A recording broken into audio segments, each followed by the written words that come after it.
As you know, Bendy Nightmare Run was shut down permanently after the events that transpired. But did you know there was a free pre-alpha version available for everyone to play? In 2018, months before the game's release, the developers created a limited edition version for testing purposes. Of course, this version wasn't distributed on mobile platforms, but specifically for YouTubers to try out. This pre-alpha version only contained 3 boss battles. However, it only allowed you to play the Chester and Gasket boss battles.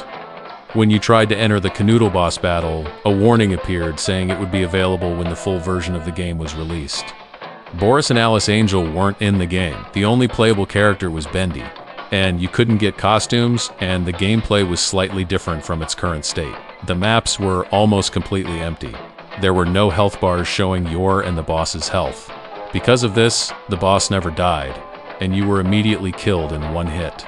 Even the inventory where you used your abilities was missing. You could only use it if it appeared while you were playing the game. Turning right and left was almost impossible, and double jump and crouching in midair hadn't been added yet. Bacon soups had different arrangements and a stranger texture than the current game. And bosses didn't just suddenly drop from a height, they came directly to you and tried to catch you. Chester had some unfinished and different attacks that we don't see in the current game. And minions didn't spawn after dealing damage to the boss for a while. Bendy's animations weren't fully finalized. His arms looked different than they do now. The weapons in the game didn't have a specific damage limit. Therefore, they could only deal damage in a single hit. And the weapons we know now as brick axes and anvils, with the skins we get from Bacon Soup, could be collected randomly while playing in the pre-alpha version. And in this pre-alpha version, we also see skins that we don't see in the current game. For example, a cup, a manhole cover, and a bat, like this.